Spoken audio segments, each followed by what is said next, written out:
Ma ba'asallahu nabiyan, tidaklah Allah itu mengutus seorang nabi illa ra'al ghanama, kecuali nabi itu pernah mengembala kambing. Ya. Nabi Isa Al-Masih niku nggih nggawa napa tongkat dan kadang gambarnya itu mondong kambing cempe ya. Bahkan dia itu diperintahkan oleh Allah ya untuk menggembala domba-domba dari Bani Israel. Tapi ini suatu ungkapan majas. Domba Israel ya, orang-orang Israel disuruh mimpin supaya menjadi orang-orang yang baik ya. Nah, menurut umatnya Nabi Isa, orang-orang yang tersesat, yang tidak mau beriman pada Allah dan Nabi Isa, disebut domba yang tersesat. Nah niki kados awake dhewe menurut mriko nggih domba-domba tersesat niki nggih.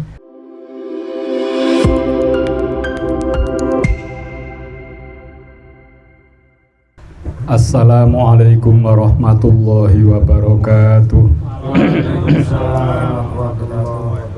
Alhamdulillah wassalatu wassalamu ala rasulillah. La haula wala quwwata illa billah, amma ba'du. Para jamaah, para bapak sedherek sedaya, bil khusus keluarga dari Bapak Rois Mas Tuki ingkang kula mulyakaken, monggo kita tansah muji syukur wonten ngarsa Allah Subhanahu wa taala kanthi ucapan alhamdulillahirabbil alamin. Shalawat salam kita tansah kunjo wonten ngarsanipun Nabi kita Muhammad sallallahu alaihi wasallam, keluarginipun, para sahabatipun, mugi saged lumeber dumateng kita sedaya. Para jamaah, kita nrasaken ngaosipun menika bab enggal bab istihbabil uzlati inda fasadin nas, bab yang menjelaskan di senanginya uzlah inda fasadin nas, ketika manusia banyak yang sudah rusak. Wazzamani, demikian pula zaman. Wal khaufi min fitnati fiddin, dan takut terhadap fitnahnya agama. Wa wuqu'in fi haramin, dan napa niki istilahnya menimpa sesuatu yang haram. Wasubuhat, dan subhat, wa nahwiha, dan semacamnya. Jadi ini bab tentang uzlah. Uzlah itu maknanya menjauhkan diri dari hal-hal buruk yang terjadi pada masyarakat. Qala Allahu ta'ala, Gusti Allah dawuh, fafirru ilallah, maka bersegeralah kamu menuju kepada Allah. Inni lakum minhu nadhirum mubin, ini sesungguhnya aku Rasulullah lakum terhadap kalian semuanya, minhu dalam hal ini, nadhirum mubin, sebagai pemberi peringatan yang nyata. Ayat ini menganjurkan kita harus segera menuju kepada Allah.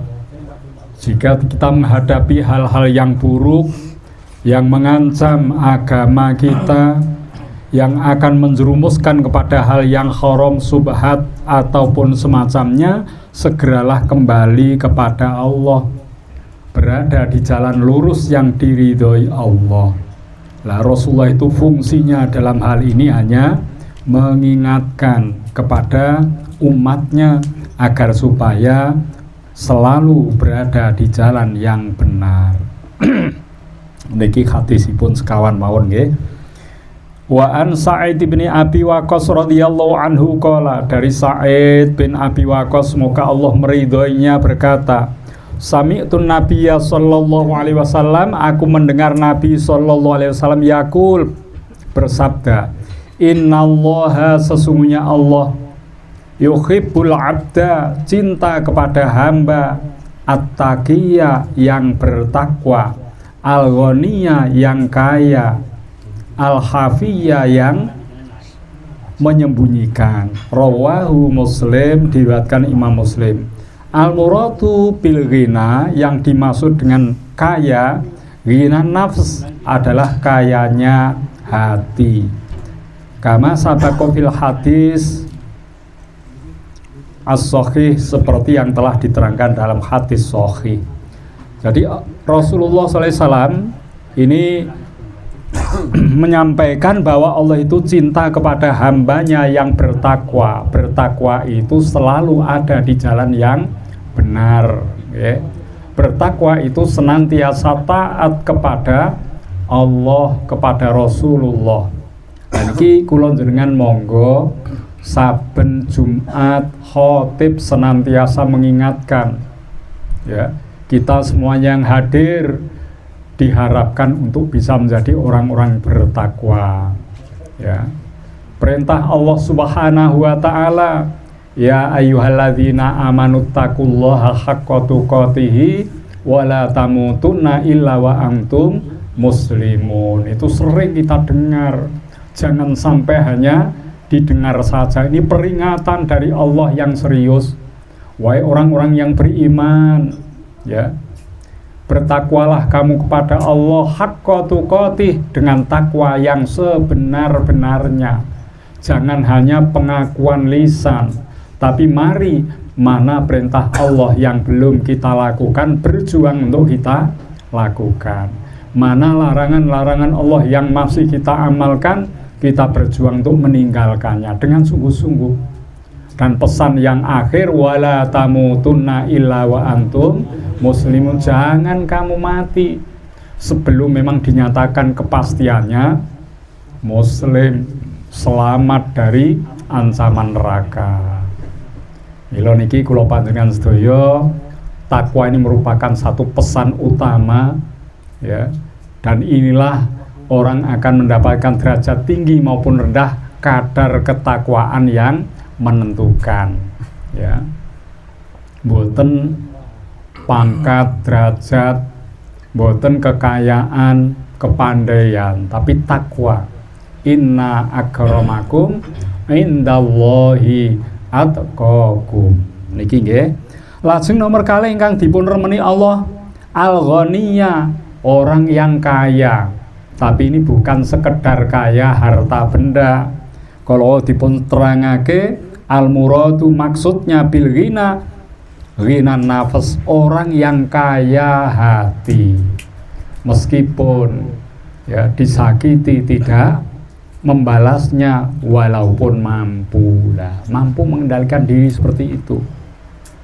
Ya, harusnya marah, layak kalau dia marah, tapi bisa mengendalikan diri untuk tidak marah. Loh, ini termasuk orang yang kaya hatinya, pemaaf, penyantun, peduli kepada sesama. Kita diharapkan seperti ini, tidak sekedar kaya. Soalnya kathah tiyang sugih sing boten peduli kepada yang lain, kaya tapi tidak berbagi kepada sesama, itu banyak. Mula niki kayanya hati sangat dicintai oleh Allah. Al-Hafi, yaitu yang menyembunyikan. Orang takwa tidak perlu nopo istilahnya mengekspos ketakwaannya kepada orang lain, ya. Meskipun taat dalam ibadah, hal itu tidak dipamerkan, tidak diperlihatkan. Walaupun dia suka menolong, peduli karena kaya tadi, ini tidak juga tampakkan kepada orang lain. Istilahnya dilakukan dengan ikhlas tanpa ada riya. Orang yang menyembunyikan hal-hal semacam ini, ya, karena rawan akan adanya kesombongan, rawan akan adanya, ya, riya, ujub, ya, maka semacam ini disembunyikan. Itu suatu perilaku yang baik. Nah, niki nggih, dados monggo tiga niku kula panjenengan sedaya saged nglampahi ketakwaan, kekayaan hati, dan juga menyembunyikan hal-hal baik yang kita lakukan dengan maksud supaya tidak timbul riya, sombong, kemudian ujub. Nah, niki nggih.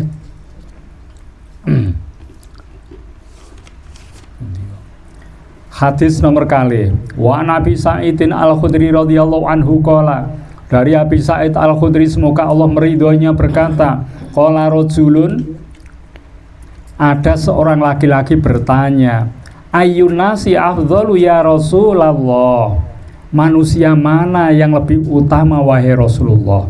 Niki wonten pitakenan kados ngeten. Qala Rasulullah menika paring jawaban, mukminun inggih menika tiyang mukmin, mujahidun yang berjihad, binafsihi dengan nyawanya, wa malihi dan hartanya, fi sabilillah di jalan Allah, berjihad mempertaruhkan nyawa harta di jalan Allah. Niki zaman dahulu para sahabat-sahabat Rasul punya perilaku seperti ini. Mereka kalau diseru jihad, harta bendanya diserahkan kepada Rasul untuk biaya perang jihad. Mereka kalau diseru jihad, ya, mereka mempertaruhkan nyawanya, mati syahid tidak ditakutinya. Mula niki pasukan-pasukan muslim luar biasa, karena nggak takut mati, berjuang sepenuh hati. Sedangkan lawan wedi mati, ya. Walaupun jumlahnya banyak, takut supaya nggak mati bagaimana. Sehingga ada kesimpulan dalam Al-Quran, kam min fi'atin qalilatin ghalabat fi'atan katsiratan biidznillah. Ya. Berapa banyak kelompok yang besar jumlahnya dikalahkan kelompok yang kecil biidznillah, disebabkan karena izin Allah. Niku terjadi perang Badar. Perang pertama kali setelah Rasulullah di Madinah. Perang pertama kali. Orang musyrik jumlahnya 1000 lebih. Orang Islam hanya 313. Niku. Satu musuh 3 nih paling tidak. Satu pasukan muslim melawan 3 pasukan kafir, ya. Dalam perhitungan, ya, perang, orang Islam yang sedikit, tidak punya senjata yang lengkap, kendaraan pun terbatas, dalam perhitungan kalah. Tapi apa yang terjadi? Mereka menang kaum muslimin. Karena mereka tidak ada rasa takut, gentar sedikit pun. Maka keberanian yang besar ini Allah memberikan support, yaitu dengan mengirim bala tentara dari para malaikat. Dan niku nggih, dados niki nek tiyang niku nggadhahi niat yang besar, berjuang di jalan Allah, menyerahkan nyawa dan juga harta, ini merupakan sesuatu tingkatan yang paling tinggi. Ya, ini tadi kan berangkat dari pertanyaan ayyunas afdhal, ya, mana orang yang paling utama, inilah yang disebut pertama. Qala summaman, laki-laki itu bertanya, summaman, kemudian siapa wahai Rasulullah? Qala Rasulullah paring jawaban, summa rajulun mu'tazilun fi si'bin minas si'abi ya'budu rabbahu. Nomor kalih wong sing mulya niku tiyang mu'tazilun, yaitu mereka yang menyendiri fi si'bin, pada sebuah dusun, minas si'abi, dari beberapa dusun, ya'budu rabbahu, mereka menyembah kepada Allah. Jadi wonten tiyang sing boten remen kerumun-kerumun tenggene masyarakat luas. Dia menyendiri, ya, untuk menyibukkan diri beribadah kepada Allah. Ini karena disebabkan masyarakat itu telah banyak menimbulkan fitnah. Lah, makanya seseorang kalau sudah fitnah ini tersebar meluas di lingkungan masyarakat, ini pilihan yang terbaik adalah, ya, menyingkir dari sumber fitnah itu. Meskipun di desa, ya, daerah yang terpencil, tapi dia bisa jauh dari fitnah dan bisa beribadah kepada Allah dengan khusyuk, itu lebih utama nggih. Dados wonten tiang-tiang sufiyah ingkang kuwatir terjadinya fitnah besar soale sak sampune Sayyidina Ali menika sedo Muawiyah ya. Menika dados khalifah sakterasipun itu umat Islam bergelimang dalam harta benda. Ya, wilayahnya semakin luas, harta rampasan ghanimah berlimpah ruah. Kemenangan Islam saat itu seperti itu, sehingga banyak orang Islam yang pembesar-pembesar Muslim banyak yang minum minuman keras, ya, melakukan hura-hura dengan harta yang berlimpah itu, sehingga kaum sufiyah menjauh dari kehidupan semacam itu. Wonten nalika riyin, namun sampai abad ke-13 ya, itu puncaknya kemajuan sufiyah, mereka menjauh dari gemerlapnya dunia karena kaum muslimin telah mencapai wilayah yang luas dan memperoleh harta kekayaan yang berlimpah. Lah niku nggih dados niki orang yang menyelamatkan agamanya karena takut fitnah, masyarakatnya sudah banyak yang rusak, ini dipandang oleh Allah sebagai kelompok yang utama. Nah, kula jenengan kados pundi niki? Ninggal omah kok omahe dinah ya mboten gadah-gadahe niki tok nggih. Lingkungan rusak, minimal kita tidak bergaul dengan orang-orang yang suka menimbulkan fitnah. Minimal seperti itu. Ya. Walaupun kita berada di tempat misalnya di kota-kota besar, kemaksiatan sudah luar biasa. Niki mawon tenggene Madinah, jarak 300 kilo dari Madinah itu ada Al-Ula. Al-Ula itu kota metropolitan sama seperti di Eropa. Jadi teng mriku niku dansa biasa. Ya. Al-Ula mengke panjenengan anu nggih, browsing nggih, videone nggih. Joget biasa, minuman keras biasa. Mereka berdansa di tempat-tempat yang memang dulu diturunkan azab Allah di tempat itu. Orang Islam saja antipati kepada tempat seperti itu, tapi sekarang dibangunlah ya sebagai tempat hiburan ya. Seperti di Dubai ya, Eropa, di tengah-tengah gurun padang pasir. Nah, itu menjadi destinasi wisata yang sekarang tren di tanah suci Madinatul Munawwarah. Sakniki ngeten iki.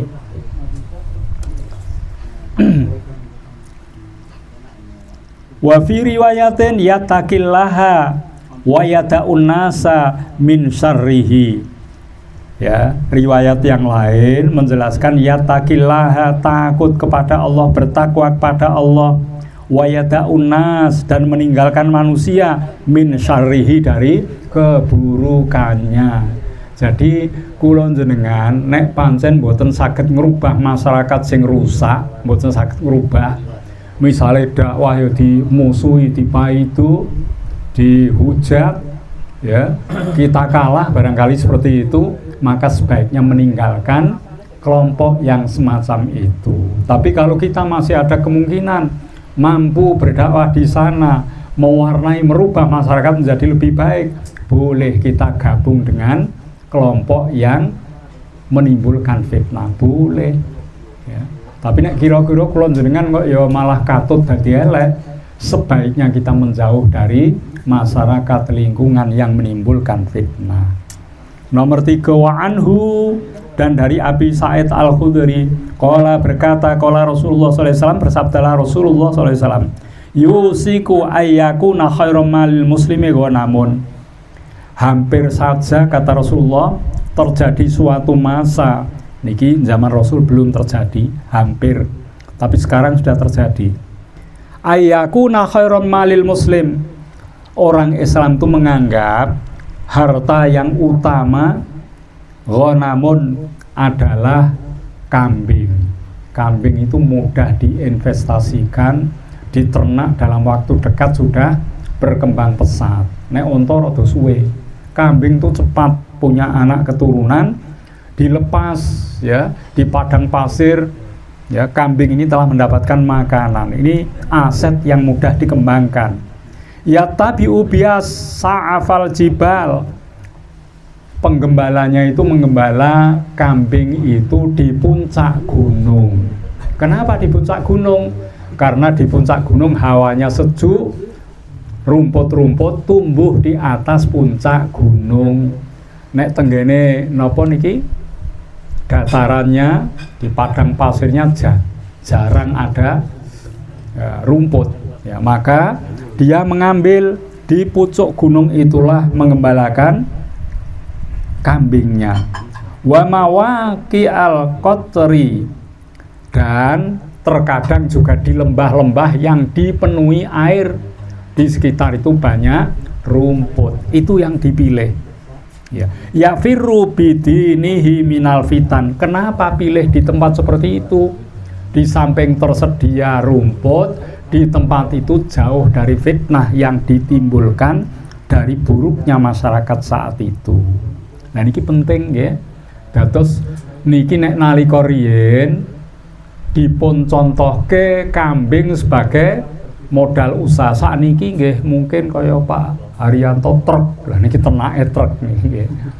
Ya, ekspedisi truk ya. Mungkin juga investasi nopo sakniki macem-macem ya. Jangan sampai kita terperosok kepada fitnah yang terjadi. Contoh investasi berkait dengan riba. Lah niki nggih. Investasi berkait dengan ya judi atau istilahnya napa? Ya maisir. Nah, wonten niku. Ya.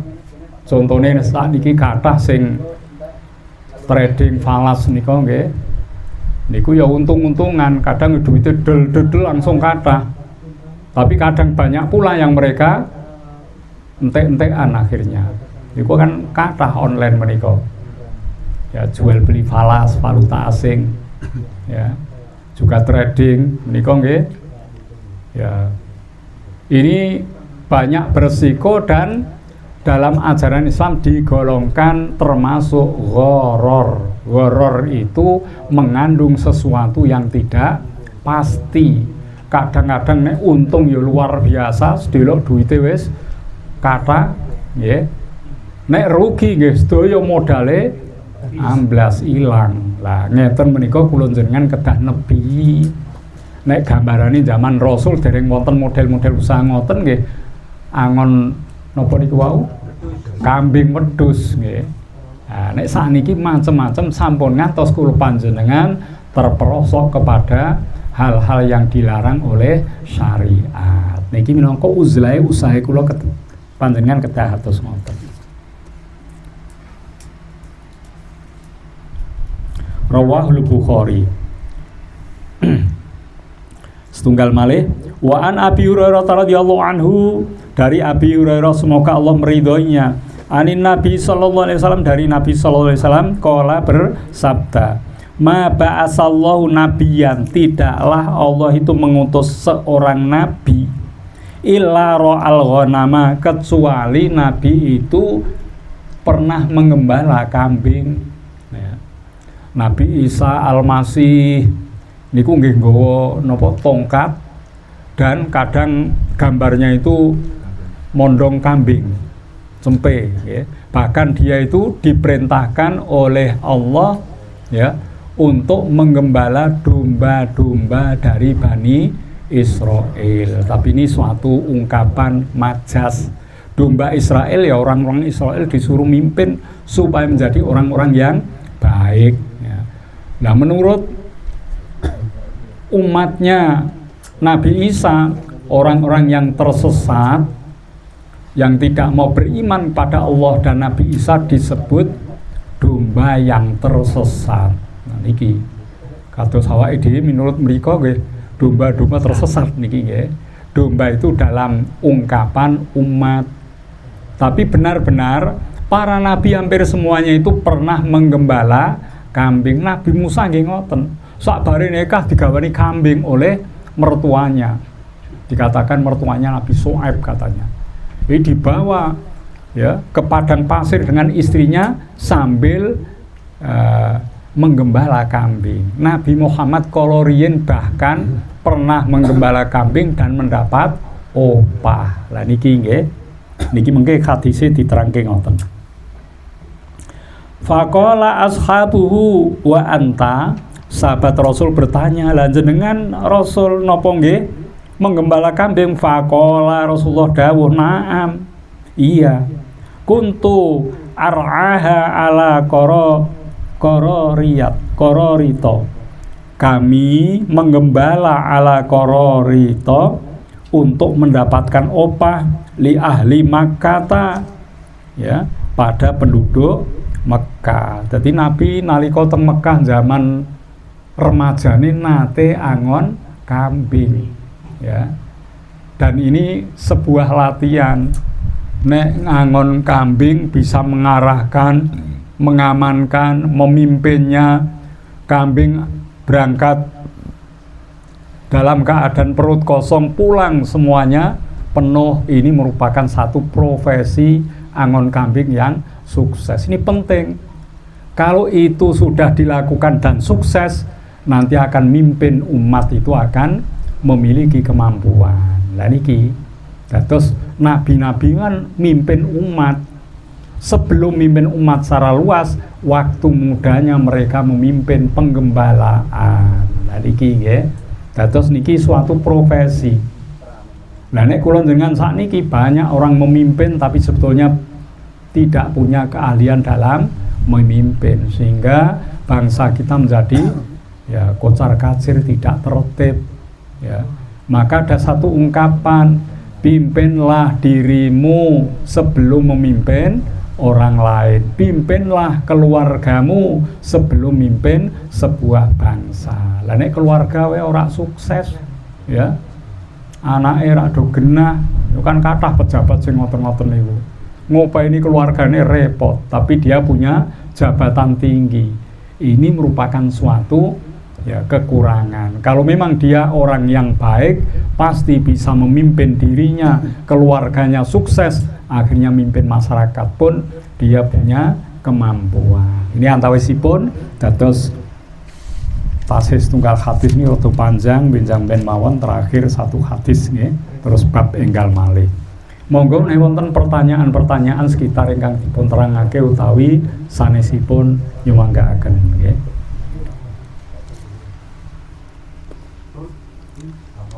Monggo wonten mboten sing langkep niki sik gasik niki 15 menit, monggo ditambah ilmune dengan tanya jawab. Nggih. Pak Bambang nggih, monggo nggih. Assalamualaikum warahmatullahi wabarakatuh. Waalaikumsalam warahmatullahi wabarakatuh. Ini bukan dari teman ya. Yeah. Tentang parfum, Mbak. Parfum. Iya. Karena banyak sekali parfum yang mengandung alkohol. Lah itu kalau disemprotkan di baju untuk sholat, apa itu sah? Apa boleh apa enggak? Demikian. Wassalamualaikum warahmatullahi wabarakatuh. Waalaikumsalam warahmatullahi wabarakatuh. Ini pertanyaan bagus.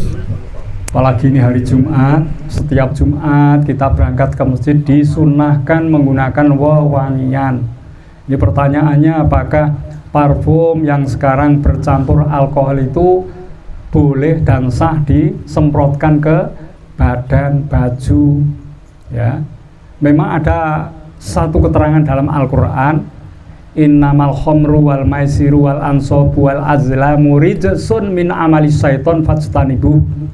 Sesungguhnya khomer, judi, mengundi nasib, termasuk berhala adalah najis, rijsun, jijik, najis, min amali syaiton, dari perbuatan syaiton, fajtanibuh, tinggalkan dia. Maksud najis di sini bukan najis napa istilahnya ainiyah, tapi najis dalam perilaku. Makanya tadi fajtanibuh, maksudnya jangan sampai kulon jenengan minuman keras, jangan sampai kita berjudi, jangan sampai kita menyembah berhala. Bukan berarti judi itu kalau disentuh terus najis. Saiki judi macam-macam. Ning pasar sore wong tukang becak judi ini sederhana. Do nganggur-nganggur karo ngenteni penumpang, kula nate ngerti dhewe. truk sing teko kulon nomere terakhir ganjil apa genep langsung dadi duit kok niku nggih. Wah, ganjil genep ngeten iki. Guru-guru metu ganjil, sing genep kena ngeten iki. Lah apakah menyentuh truk itu terus najis? Itu alat judi. Bal-balan juga tinggi judi. Lurah judi nih kok. Oh, kulon dengan sing milih ra karuan sing guri kok wis foto-fotoan geden-gedenan niku. Nah ngeten apa lurah disentuh terus salaman terus najis mboten. Jangan lakukan perjudian niku maksudnya. Sekarang kembali pada pertanyaan, apakah alkohol itu najis? Sebetulnya tidak, tapi haram. Najisnya hanya najis berupa amaliyah, mboten secara fisiknya. Ngoten nggih. Akan tetapi ada ulama-ulama yang istilahnya ikhtiyat, berhati-hati. Wong jenenge ning kono kalimate najis wis pokoke najis, sing hati-hati. Ya. Ternyata kalau diure alkohol ini wonten kalih. Ada memang alkohol yang diproses dari mungkin beras, mungkin apa nih kok anggur dan lainnya difermentasi sampai 3 hari lebih keluar umpluke beralkohol nih. Lah niki yang haram dan najis. Yang kedua ada alkohol. Ini ngene bahasane Pak Mas Duki kau nonton etanol dan metanol. Lah niku lho nggih. Aku rapati jelas sih sing etanol sing jenis niki napa metanol sing niki wau nggih. Etanol. Sing ndi Pak niki Pak? Wonten etanol, wonten metanol. Nah niku nek kangge industri campuran cat sembarangane kae itu ya alkohol tapi bukan alkohol yang dikonsumsi, itu racun niku. Jenengan sak sendok langsung kejang-kejang. Wah niku mboten minuman keras. Tapi namanya ya alkohol. Lah yang seperti itu tidak najis karena bukan jenis minuman. Yang najis ini yang minuman. Sekarang kembali pada parfum. Parfum menggunakan yang mana campuran ini? Ternyata bukan alkohol yang diminum. Itu alkohol untuk kepentingan farmasi, untuk kepentingan napa niku jenenge industri. Ya itu ya. Kula kesupen niku apa sing jenenge etanol apa sing metanol sing niku kok lali kula nggih.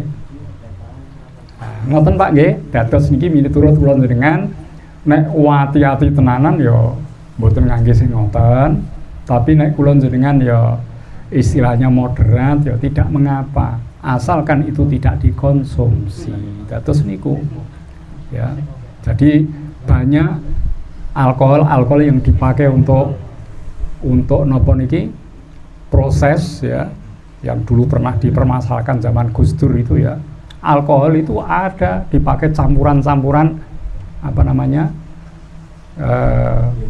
barang-barang yang kita pakai seperti barang-barang farmasi itu banyak sekali. Ngoten nggih? Ya. Monggo wonten pertanyaan malih. Monggo Pak Akhiru.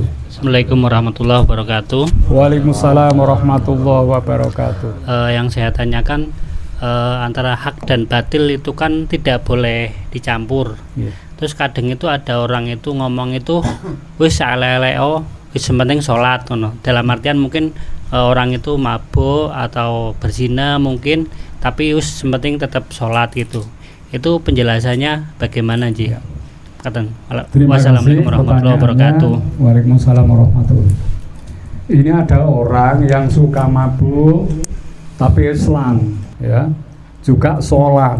Lah kita sebagai kawan teman, tetangga barangkali ora apa-apa mabuk sih penting nglakoni sholat. Ngoten nggih.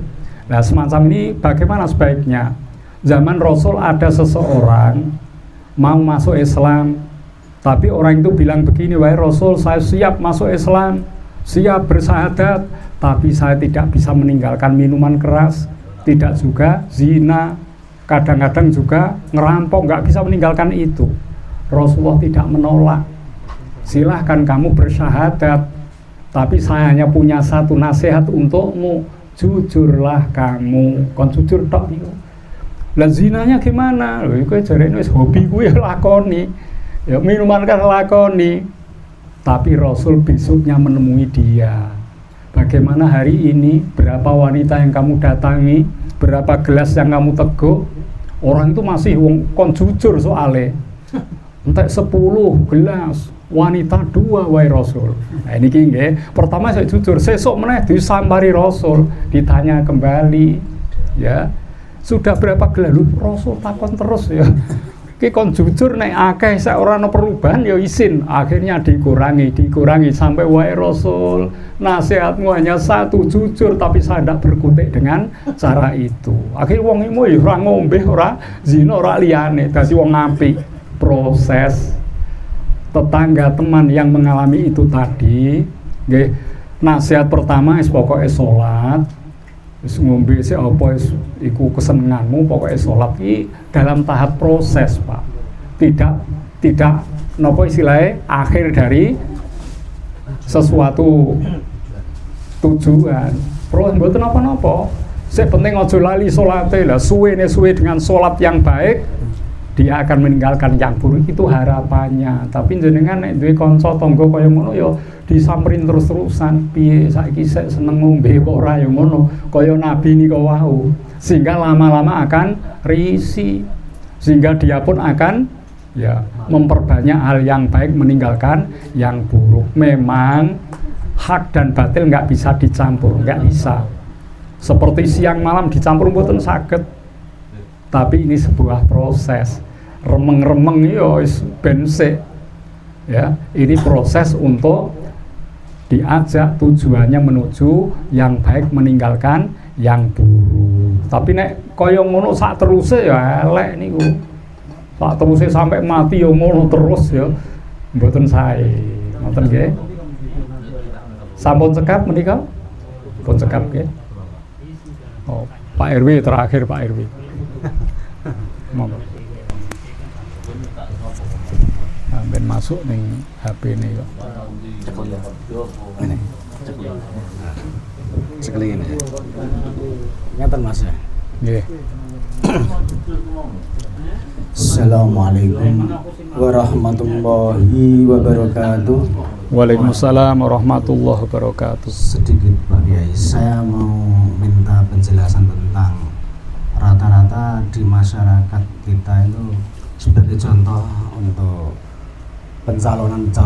calon bupati maupun calon lurah ya Pak ya. Rata-rata itu pakai itu Pak, pesangon Pak atau uang ya. Itu bagaimana hukumnya Pak? Ya. Terima kasih. Assalamualaikum warahmatullahi wabarakatuh. Waalaikumsalam warahmatullahi wabarakatuh. Ini pertanyaan terakhir. Banyak di masyarakat terjadi pilihan bupati, RW, ya, caleg dan seterusnya banyak menggunakan uang supaya mereka mendukung memilihnya. Ya, ini dikenal dengan money politik. Ya. Seperti itu menurut undang-undang tidak dibenarkan, menurut syariat pun tidak dibenarkan. Ya. Karena apa? Ya, yang seperti itu tergolong ar-rasi wal murtasi finnar. Orang yang menyogok dan yang disogok untuk memilih tertentu tadi tergolong mendapat neraka hukumannya. Terkecuali riyen ati kula aturke, misale kula ini pancen badhe milih caleg aniki, tapi dekne terus menehi duit ya. Supaya kula milih piyambake, padahal asli ini memang kula badhe milih, dikei duit apa ora seneng karo kae tak pilih. Ndelalah menehi duit ngeten iki mboten apa-apa. Mboten apa-apa. Ya. Tapi nek iki tak wenehi jane ora pengen milih A. Bareng B teko menehi duite ya akeh maneman ora ditampa. Ya mubazir. Akhirnya tak tampa pilihanku, tak pindah ning B krana duit iki. Lah inilah namanya suap. Money politik seperti itu, serangan fajar seperti itu. Dan itu dilarang oleh perundang-undangan di negeri kita karena pemilihan secara tidak fair, tidak mencerminkan benar-benar aspirasi yang kita inginkan. Dan itu mulane nek teng Indonesia terjadi semacam itu, akhirnya pemimpinnya rak do genah, orang ngopeni rakyat, ojo salahke, iku salahe awake dhewe niku. Ya.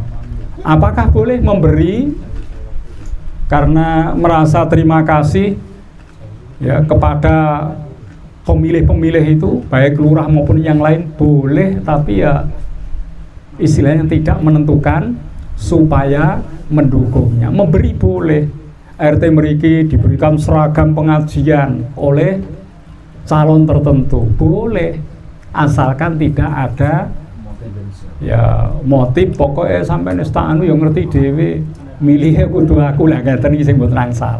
Nek nggur bangun apa, bangun kene menehi hadiah boleh, asalkan itu tidak bermaksud untuk menggiring supaya mereka memilih kepadanya. Atau yang pernah dilakukan almarhum Pak Jumarno riyen, sak bare nyoblos disangoni 20.000. Kula nate nampa soal niku. Metu lawang sebelah kidul kok dijungis, ya napa Pak transport? Oh ya bar nyoblos mboten napa.